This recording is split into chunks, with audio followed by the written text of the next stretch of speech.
Fortunately, it doesn't appear that this event had any ill effects on his condition. The three of you smiled at the doctor Progrinius. Inosuke was sitting up now, looking much more alert than before. Huh, can't take me down that easily. You're a tough cookie, Inosuke, you exclaimed, and he grinned brightly. It's probably good for you to rest for a while, Inosuke, Tanjiro said, and the doctor nodded in agreement. I'll leave him in your more than capable hands. The doctor smiled at the three of you. But don't hesitate to call me if something happens. We appreciate your help. Your companion in the green checkered hoori waved him off before turning his attention to you. You did a great job band-aiding his injury, Finn. It looks like a real professional did it. Thank you, Tanjiro. I'm just glad it wasn't more serious. Same here.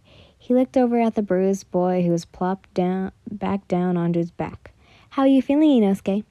Never better. You were surprised how much energy came through in his tone. He seemed to have an unbreakable spirit, and you admired it in him. I'm glad to hear it. Tanjiro smiled at you. So, Finn, after working so hard to take care of Inosuke, I thought you might need a break. You tilted your head and scooted closer to him. He scooted closer to you. Sorry. You see, I was in the host library earlier today and I found a book you might like. Oh? Yeah, it was a book on forestry and it had a lot of pictures so you could see these things without disturbing nature. If you want, I can show it to you. Don't go stealing my girl, Tanjiro. Zenitsu objected tartly. What? Like you went and stole my line? Tanjiro had ran out of patience. Zenitsu gasped loudly in a melodic dramatic offense. I didn't steal it. You just voiced what was already in my heart, and I repeated it. Wait, you blinked. So that whole love currency thing? Tanjiro said that? No, Tanjiro's way better. Inosuke deadpanned. I thought that was unusually smooth of you, Zenitsu. Your comment immediately brought tears to his eyes. Words can hurt, Finn-chan. Ha! Enough of your yappering. Inosuke spat aggressively. It doesn't matter. Finn agreed to come to my new hideout anyways. You stopped to the short at his words. I did? You wondered. Wait, did he just get my name right? You imagined it was because Zenitsu repeated it over and over, but for some reason it felt like feet weren't celebrating. She's not going anywhere with you. You felt arms pulling you backwards. Zenitsu, Tanjiro reprimanded. You can't decide where Yin Finn can and can't go. It's her choice. Shut up. Inosuke's voice made you flinch. He stood and pointed a sternest finger. I challenge you, Mitsuru. Huh? Prove who's the better man. Fight me. Wait, you just had a close call with your injury. You should take care of it easily. The only reasonable boy in the room tried to talk him down, but it was no use. Fine. I'll defend Finn-chan's honor from your savage ways. I accept. Wait, seriously? Even Tanjiro couldn't believe Zenitsu's suddenly boost in bravery. Finally. Inosuke looked more than ready to go despite his second concussion of the week. But no swords. Zenitsu split-turated. We'll have a race. Fair and square. No way, that's no fun at all. Why, it shouldn't be a problem if you're the best at everything, right? Zenitsu shrugged, earing him on with ease. You saw what he was doing. I am the best. Prepare to lose, Mitsuru. Will you be the judge, Finn-chan? Sure. You didn't really condone the boys fighting amongst themselves, but you figured this was a fair way to settle things. whatever those things may be. Wait, exactly what does the winner have to gain from this? Tanjiro inquired, figuring this was a fruitless endeavor. A kiss from Finchan, of course, Zenitsu eagerly suggested with a hopeful smile and a blush. You can't demand that of her. Tanjiro donned an appalled expression, only to have it melt away when you noticed you giggling. Even you were unsure when you shook and turned to amusement. That is, unless she's willing. On the cheek. You agreed, and Zenitsu let out a tiny squeak of delight. If that's the case, I suppose a race might be fun. The blonde visibly deflated when Tanjiro enlisted himself in the competition. You're joining too, Tanjiro? Well, I mean, that's if you don't mind. His cheeks heated up slightly from embarrassment. Of course I don't mind.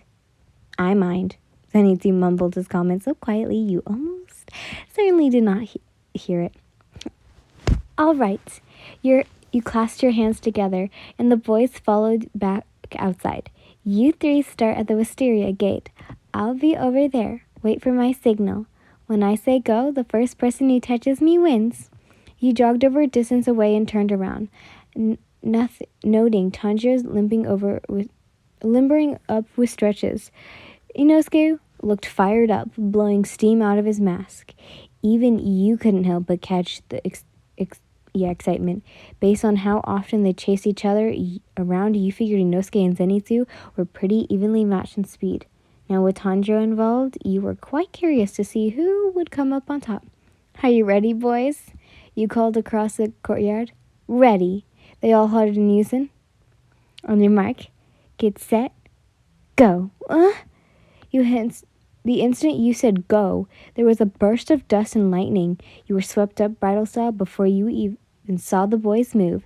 It appeared as if an explosion had gone off right at the entryway. I win. You looked up to meet Zenitsu's huge grin. It was now that the smoke began to clear and the other two were sprawled on the ground like starfish. Plan backfired. Inosuke's voice was strained as he coughed up dust. Tanjiro just looked disoriented. He was flat on his back, sprawling wide-eyed up at the clouds. Good to know Zenitsu gains in human speed when a girl's involved. He mumbled to no one as the blonde put you down. So, can I get a kiss now? Right? Zenitsu was bubbling with so much enthusiasm it made you laugh. You have to hold still first. All right. He realized he had been infinitely wiggling and stopped in place. His whole face turned scarlet when he leaned forward. You were screaming at the top of my lungs. You know who's screaming at the top of the lungs. Inosuke ripped him out of reach just before your lips could land. Foot race are stupid anyways. You set me up because you knew you would win. We can't settle this without a strength test. You only need to be strong to protect your woman. Love inquires all, but brute strength, he fired back. Shouldn't there be a balance? Tanjiro weighed in his 2 cents quickly, knowing that would fall upon deaf's ear anyways. He was right. I was meant to win. Her name sounds better with my last name anyways. No, it doesn't. Finn Hoshibaru. Oh my god. I can't fucking say Zenitsu's last name. Haritsuka-sama sounds dumb. Because that's not my name, you ignorant simpleton. Zenitsu replied flatly. Enough, you guys. Tanjiro finally made his way over to you. Don't call him names, Zenitsu and Inosuke. Zenitsu won the contest fair and square. You can't be mad about it now. During the explanation, you took the opportunity to plant the winner's kiss on Zenitsu's cheek. He instantly morphed into an eloquent blob of giggles on the ground, and Inosuke grunted in annoyance. By the way, Finn, Tanjiro began, I actually have to run an errand before it gets dark. I need to pick up something for Nezuko from the market, and I'm hoping you to accompany me. Oh, wait. The blushing boy inquired. It's almost dinner time, though. I made you some snacks. Are you too hungry? Food can wait. Inosuke's voice ran out. I got a cool place to show you. A secret place. Huh? What would you rather do, Finchan? Oh no, where shall you go? Eat food with Zenitsu? Go get something for Nezuko with Tanjiro? Or go to a super secret spot with Inosuke? You pick. Because one, you can't have them all. Well, technically you can, but still in this, you can't. You can only have one. But yeah, tomorrow will be Tanjiro's ending.